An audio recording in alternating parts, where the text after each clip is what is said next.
Hello and welcome to VistaTalks, interesting discussions with interesting people from all around the world. I'm your host for today, Simon Hodgkins, and I'm delighted to be joined by Jason Hemingway. Jason is a technology and business leader. He has a rich background in B2B marketing with over 20 years of experience, during which has played a pivotal roles in companies like Thunderhead, Intralinks, and Dow Jones Newswires.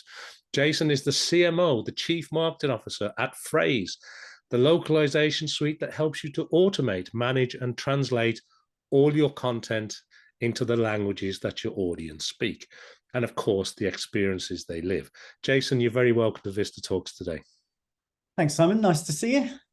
Well, look, let's get on with the show. You've been the Chief Marketing Officer of Phrase for over a year now, I think, at this stage. Can you tell everyone a little bit about your background? Why did you join Phrase and what are you involved in there?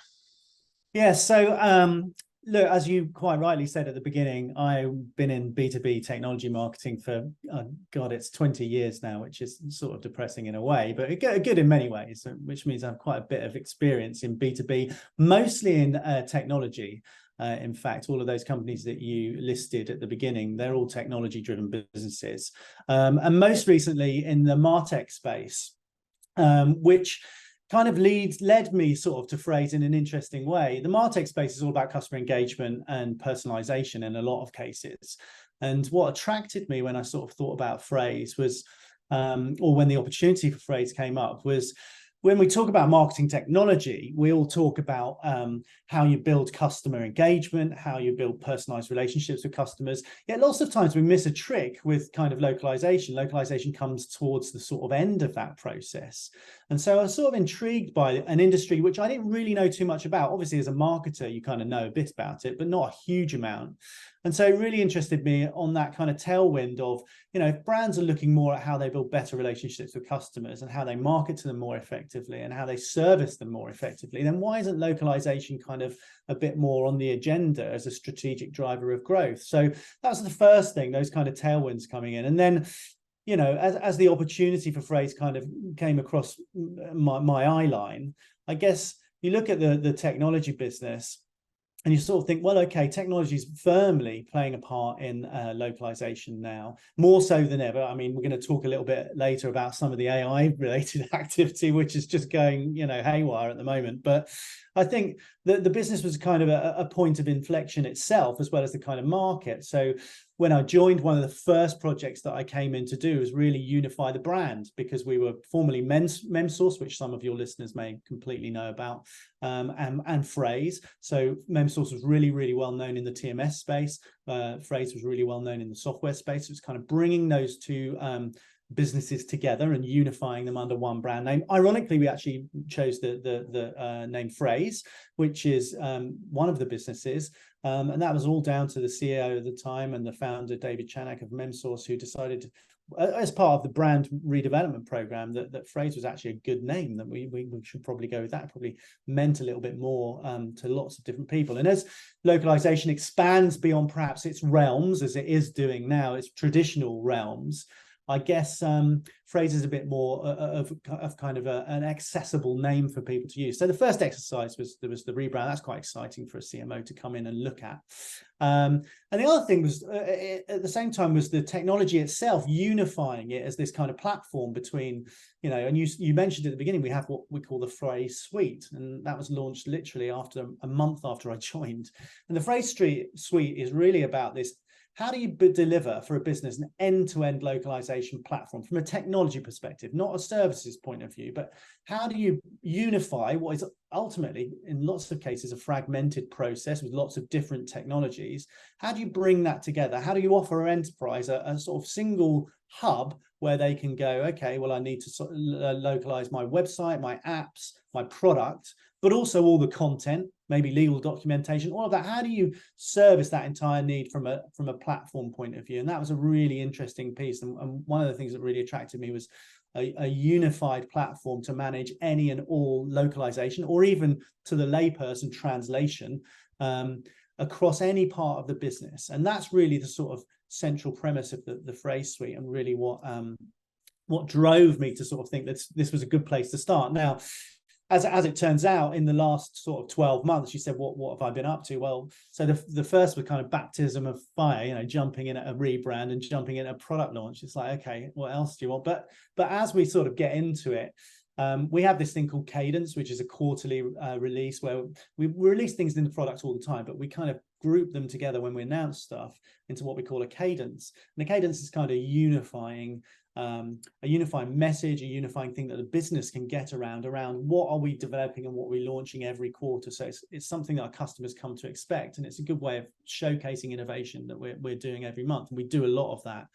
And so that's been, I mean, I work on Cadence quite a lot. It's a messaging piece. I've also working on thought leadership, because there's lots of changes, as we're going to talk about, in the market, and really just trying to stay abreast and guide the marketing kind of function, which is a big driver of growth for our business. And one of the things I'm really, really happy with as a CMO is the level that marketing gets in terms of its visibility and its seat at the sort of executive table. We have an executive leadership team, and marketing is firmly one of those. So I think as a marketer, you're always keen to sort of get your voice heard. Oftentimes you can be the voice of the market, and you can be the voice of the customer. And I think that's a great place to be for a CMO. So that's sort of what I've been up to, lots of different things. And we'll get into a bit more of that in a minute, I suppose. But yeah, lots of things in what is really just over a year. Lots going on, Jason. And from that baptism of fire, which I'm sure is a well-worn experience for many CMOs joining a new company when there's so much going on, but also some great opportunities, I think, to shape and to craft that story and to help phrase as it is now under the rebrand. And just before we move off that topic a little bit, because I do want to talk about the new partnership that Phrase has just announced in a moment, but the suite, if you like, you have Phrase Translate, Phrase Language AI, and you also have this sort of Phrase Orchestra. So what's the different layers to that? How does that work? Yeah, so essentially with the Phrase suite, you have lots of different capability sets, right?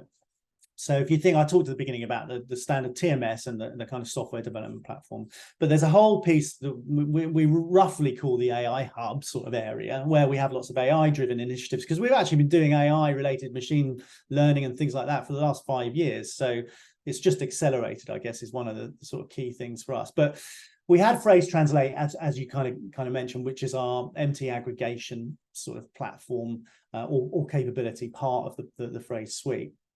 But as things evolved, we wanted to sort of think about, well, and we focused very heavily on how we build AI to add scale and capability for our customers as people look to it.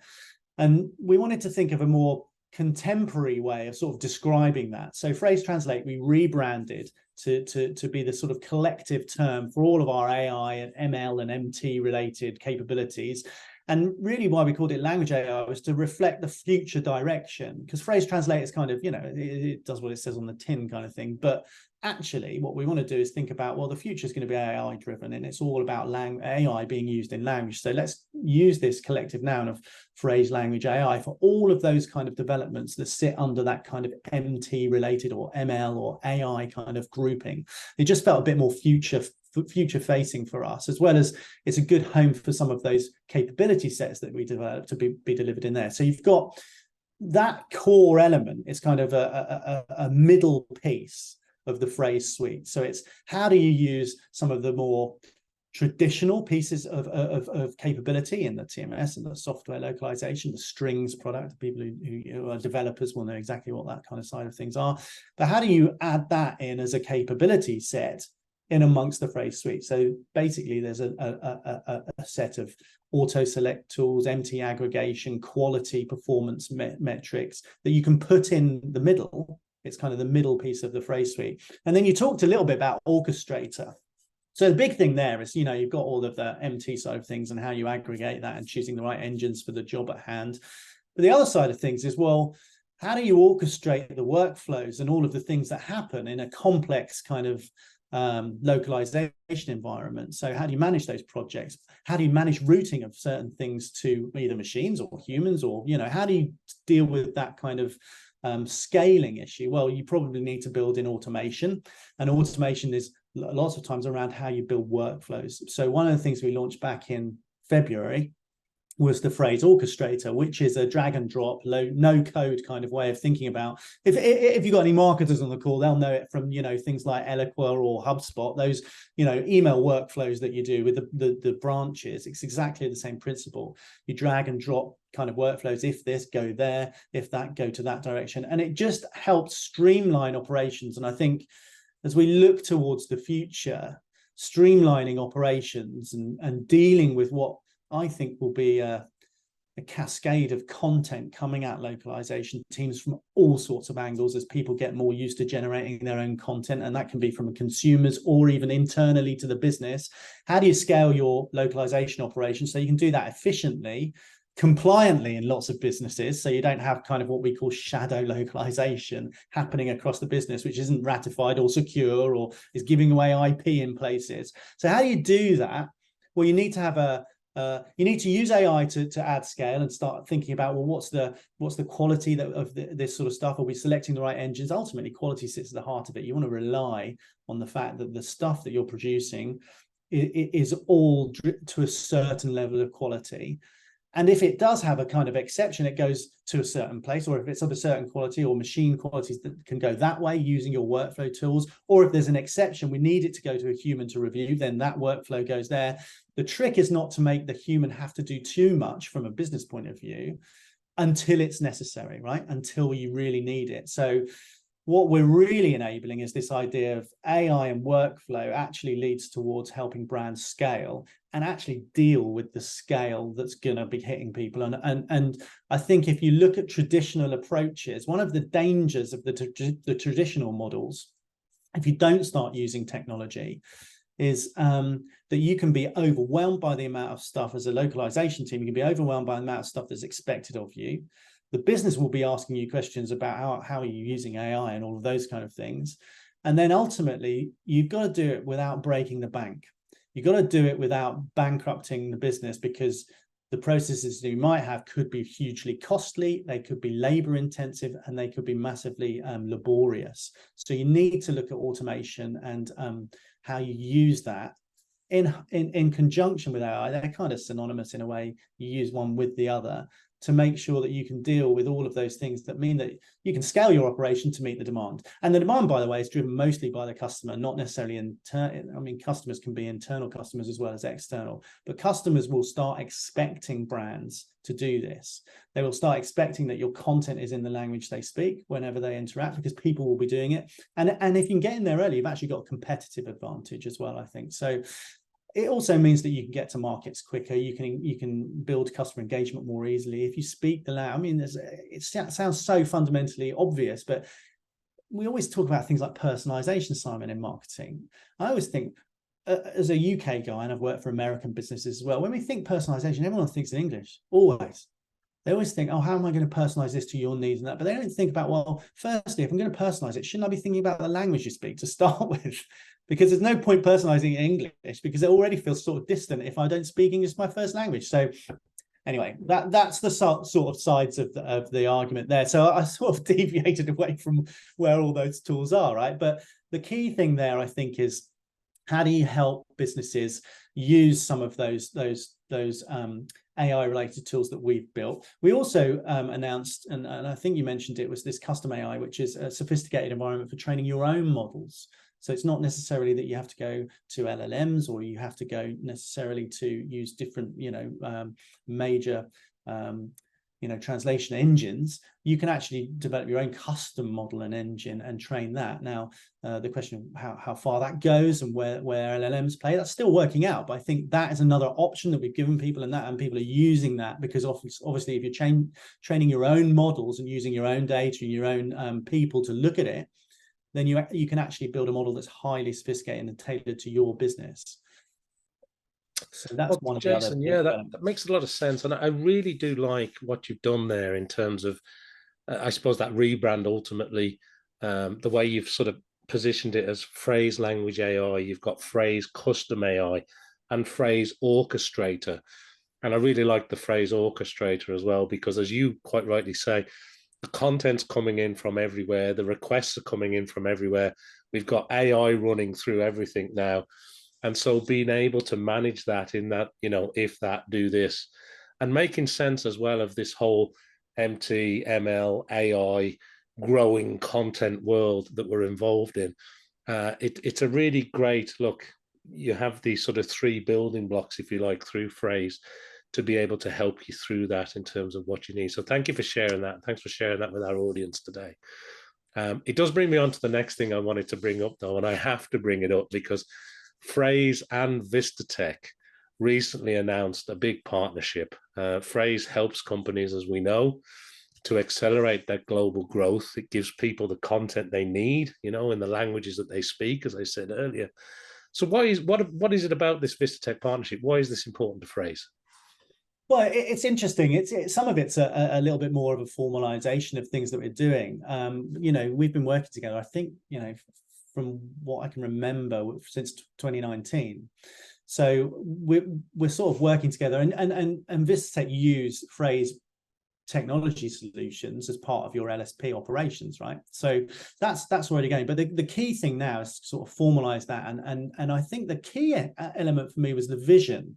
I've kind of painted our vision, but it's not far away from where VistaTech sort of think, is that you kind of think, as we do, that the localization industry will evolve into much more tech oriented way of looking at the world. That's not to say, and we'll talk a little bit about probably sort of humans in the loop and where the human kind of element stays in, but all around this technology and servicing how brands use technology, how brands think about workflow, and all of those things require services, right? They require people to think about, well, how do we design that into our system? Because I always think that technology is one answer to a problem, right?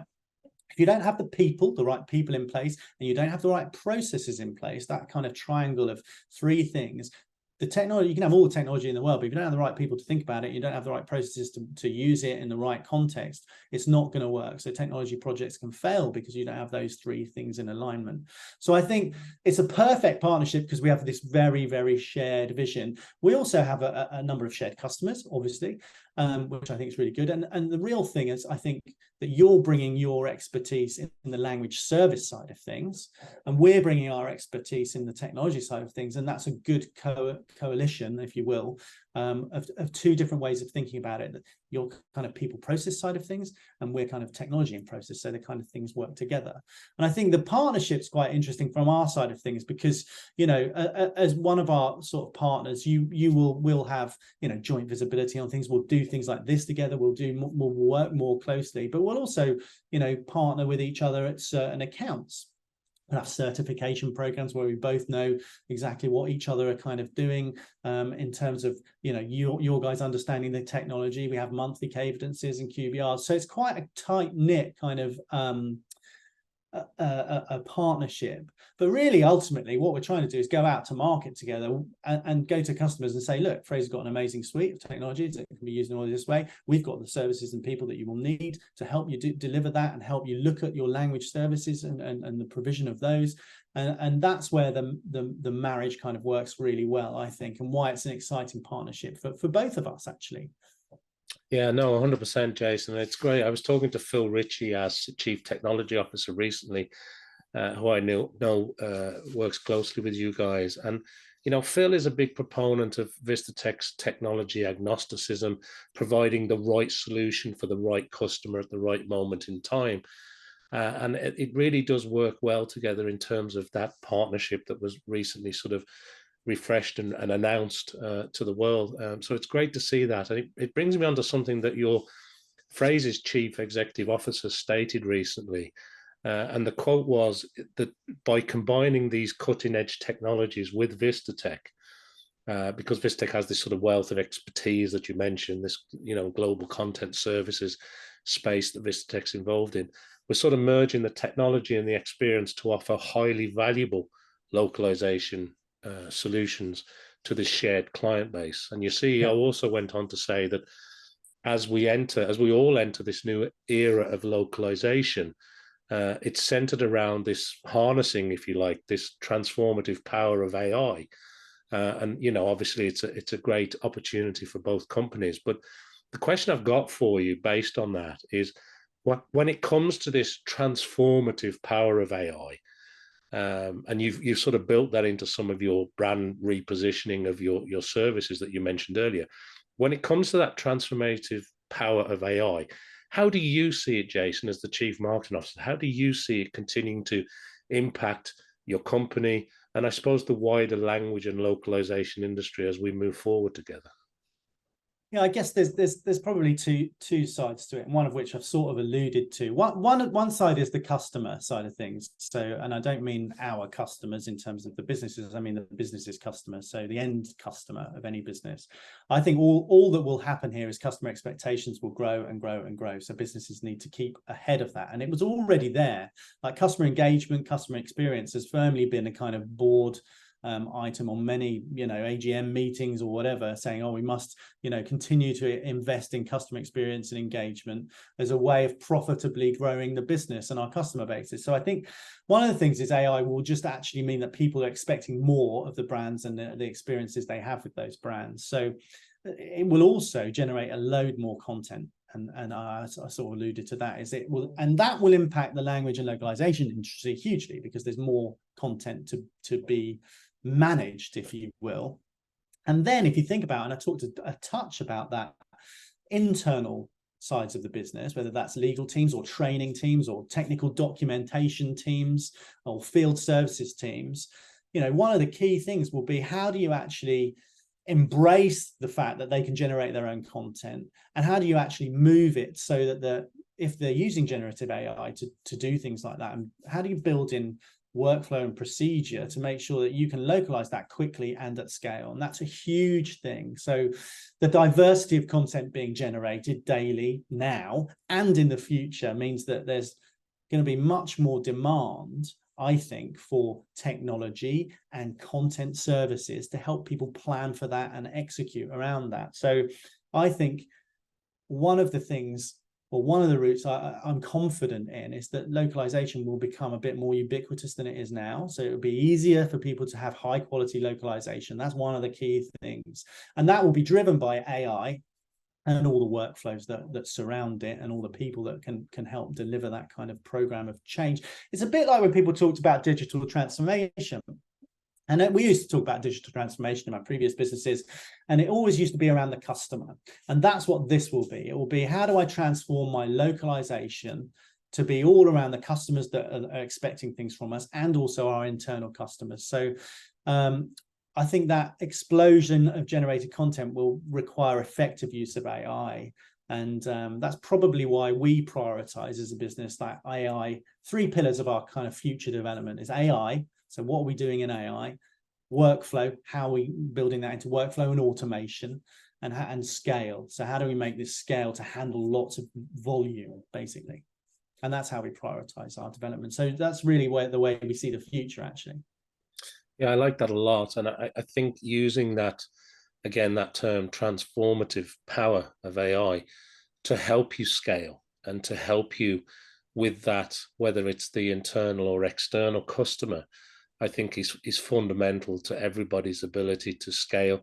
And you also talked a little bit maybe about making some of this available to a wider audience too, which I think is definitely happening and growing at a pace.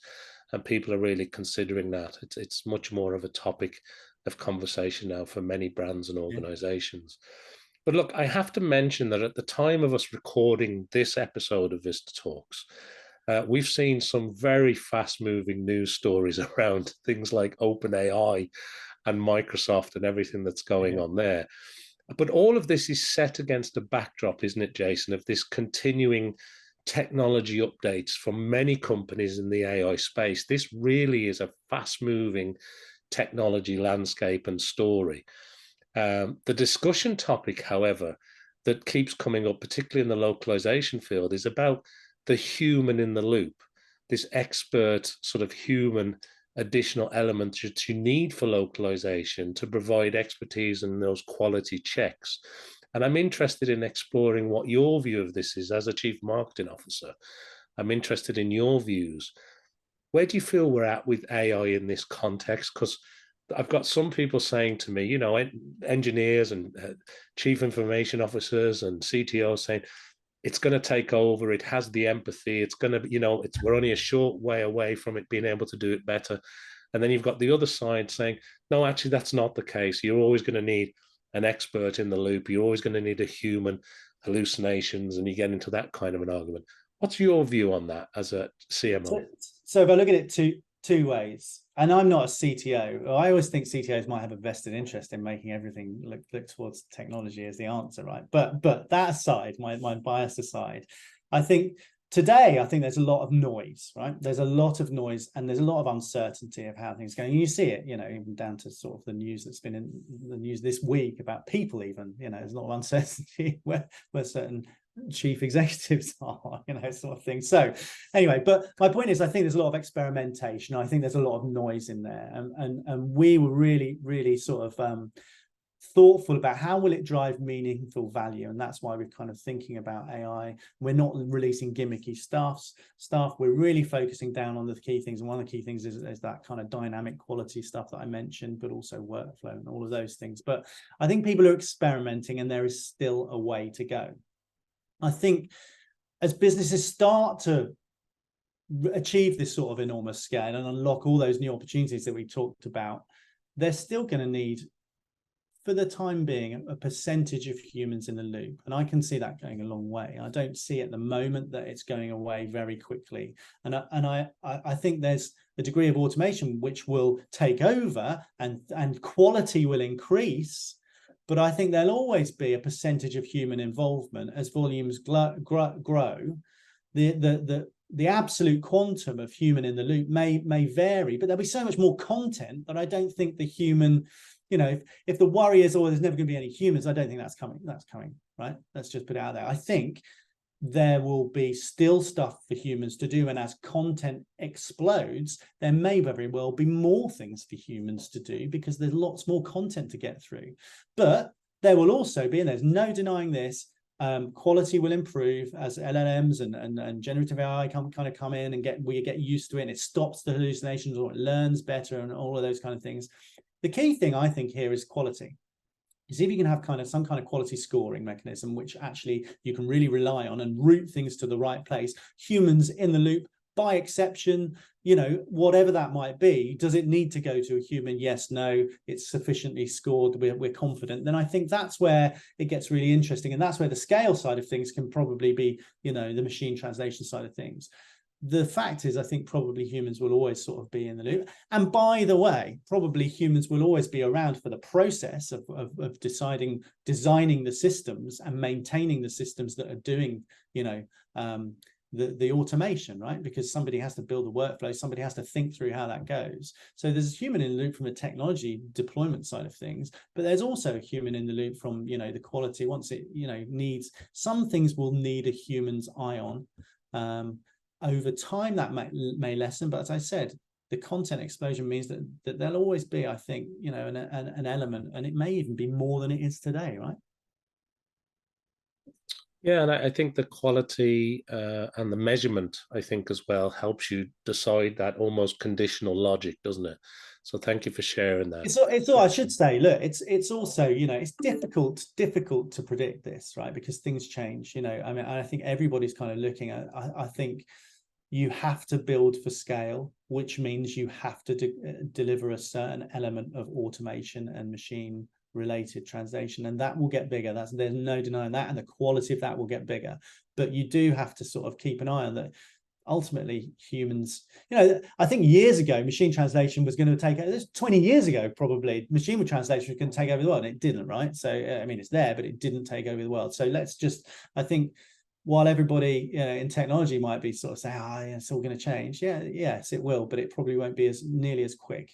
We're somewhere on that hype cycle, aren't we? And exactly. There's a lot of noise, to your point. How it all shakes out, how we all end up using it, and how advanced it becomes versus what human roles are actually required, because those are going to change too, I think. Yeah. Well, I think we'll probably talk about it in a minute, but it's how do we use it in our day-to-day jobs also, like as marketers. It just changes everything, right? It does, and I do want to talk about that, because As you may know, we recently completed, we have something called the Think Global Forum that I'm involved in. And we've had a 3-part panel discussion on things like AI, content, and localization. But we also discussing the changing roles of people in the industry. And I suppose from a marketing perspective, it's always interesting to ask another CMO how they are using AI to sort of help and assist in their areas of expertise as a CMO. And also, I suppose the second part of that question is, what are you doing sort of at a personal level to help you stay on top of all these emerging trends, Jason?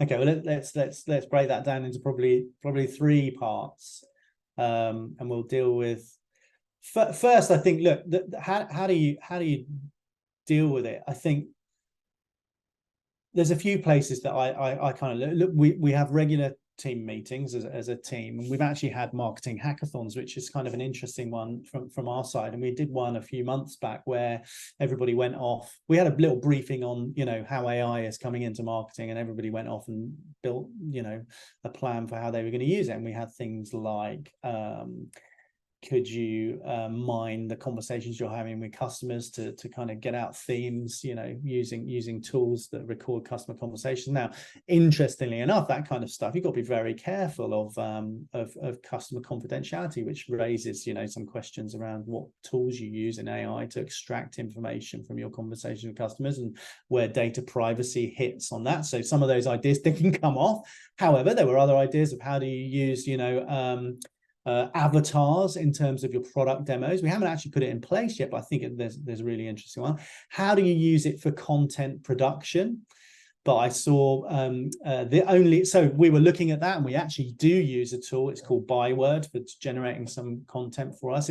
However, we do actually have humans in the loop. I would never just put anything out that from a content point of view. I still think there's a way to go before I trust all of that to be exactly, you know, and I'm probably not sure I ever would trust it, but maybe that's because I'm an old man, you know. But I think you do have to be a little careful in what you do. So we have this hackathon, and we start using tools. So team members go away and research it, and allow people the space to think about those things and stay up to date with trends. The other side of it, podcasts, you know, stay abreast. I tend to think on my side of things, I think more about marketing strategy, and there's a great podcast called On Strategy, so staying up to date, and sometimes that bleeds into sort of technology trends. The other stuff, specifically on marketing technology, there's the Martech Weekly and Scott Brinker's Chief Martech stuff that I think every technology marketer should probably stay abreast. It does focus on Martech more than anything, but it does talk about generative AI quite hugely, which I think is because it's having such an impact. So, and there's a few areas I think it impacts marketing. So you've got the kind of across all the different stages of marketing, I suppose. In product marketing, how do you gather customer insight? You can use AI tools there. Be wary about data protection, all those things, but it can help you gather customer data. The other side is creativity. You can use tools to start you off. A lot of the tools I think in AI are great starting points. You know, I think, you know, I use GPT, to pardon the plug, but I use it quite a lot. You know, just as thought starters, or asking it a couple of questions, or, you know, can you think of a headline for this, or you think the top 10 things for that, or, you know, I'm thinking about this problem, and it gives you a little prompt. Now, there's hallucinations that we talk about. The answer could be different from today than it is tomorrow, or whatever else. So you've got to take it with a pinch of salt, but they are useful productivity aids, I would say, in that sense. So there's creativity aids, there's productivity aids, there's production aids. You know, you can use it to cut video now and things like that. I really like the look of Adobe's Firefly stuff that I've seen from a creative point of view. And so I think that there's a huge amount. Again, I think in marketing, it's the same difference as it is in the localization industry. There's a lot of noise out there, and you have to be really kind of careful and read and stay on top of things and devote a bit of time to it, because I think every CEO in every business, whether you're in localization or marketing or probably any others, the question is, how are we using AI to scale our business, to streamline our operations, to make us more productive? And you have to have sort of a view or an answer on that. So you have to stay on top of it. I really like the idea of some of the content generation stuff. However, I literally, the team had told me, like last week, Google are kind of looking at, what was it? human first content or something like that. It's like they're going to penalize you for AI related content if at all they can really see that, which I suspect is pretty difficult. But the point is, I think there is this, as the hype cycle of anything comes, there's that what do they Gartner call it, like a trough of disillusionment or something like that. Anyway, you go up the hype cycle and then everybody gets a bit like, oh, it didn't quite pay off exactly how we thought. So maybe we're sort of into that zone where you have to be a little bit careful with these things, or at least treat them with a degree of skepticism that there'll be answers to all your problems. I always think that in marketing, it's brilliant because and I'm sure you're classically trained marketer, same as me. And I think training is really important, right? But you've got to stick to first principles. Do your marketing strategy first. Don't think technology is going to be the answer to every single problem that a marketing team faces. Because really, what you're really looking for is a mix. And you're looking for always a balance of activity and tools that you have at your disposal that are based on a sound strategy in the first place. So don't put the cart before the horse or the tech before the strategy when you're developing out marketing. I think there's so many tools that can help, but don't think they're all silver bullets for problems, because there aren't any better silver bullets than having a decent strategy that's based on customer research, that's based on a deep customer understanding, and that's based on ultimately serving a customer need with your products and services. So it has transformative power to make us more productive, is a really short way of looking at it. I'm like, just be wary that there's no substitute for decent strategy there. I love what you're saying there, Jason, because you're right. There are some fundamental marketing components that do stand the test of time, and ultimately you're engaging with humans, whether that's a machine trying to engage with a human or another human trying to engage with a human. And there are certain storytelling and certain elements within that resonate with human emotions and human culture and human aspects. So I think that's a really, really important point. And the other thing that you said that I really like is, it is amazing, and I've been having this discussion a lot with CMOs and CEOs, that you have to put aside time, don't you, to stay abreast of what's happening. And you have to almost carve out time, because part of it, I think, at least in my case, is evaluating where you're going to spend your time, because there is so much. There's a fire hose of AI information and noise coming at us now as CMOs, and you have to decide which areas you're going to look at, and then also carve out the time to understand it and to evaluate its effectiveness in terms of, I love the marketing hackathon, by the way, too. But the marketing tech stack is changing too, isn't it? The tools that we use, a lot of them now are already AI infused. Yeah. And, the marketing landscape of the technology and the tools that we use has changed fundamentally. Yeah, I totally agree. I think the if you're in marketing ops these days, that's a great place to be at the moment, I think, because technology is evolving so much that the operations team and the people who own the technology actually really are becoming valuable for sort of helping define that strategy. But there is no, as I said before, there's no substitute for strategy. So I'd also say it's great to carve out time for thinking about technology, but actually more important to carve out a bit of time to think about your strategy always. And I guess the big thing is the CMOs are time poor people, right? And it's hard to do that, but you've got to be sort of ruthlessly committed to sort of having a bit of time. I'm not saying every day, but you should at least once every month just have an hour or two where you think about, are we on the right track? What are we doing? And you do kind of get wound up when you're at that executive table talking about the numbers and the business growth, and less about what are the strategic drivers. And you just have to have that time. And we're not bad at that, actually, because we, at a management level, we do quite a bit of that as well as with my team. So anyway. Oh, I like all that, Jason. Couldn't agree more. And look, before we wrap up, is there anything else you'd like to share with our worldwide audience today? No, not really. I guess I've talked a little bit about the phrase suite, and I think we do this cadence every quarter, and we've got one coming up in early December. So watch this space for the next piece of news coming out, which will be all around those themes that I talked about: AI, workflow, and scale. But yeah, and if any of your listeners, viewers have any interesting questions they want to ask me, feel free to drop me a note on LinkedIn. But all good. Thanks, Simon. It's been really good. Well, listen, thank you. That brings us nicely to the end of today's show here on VistaTalks with Jason Hemingway.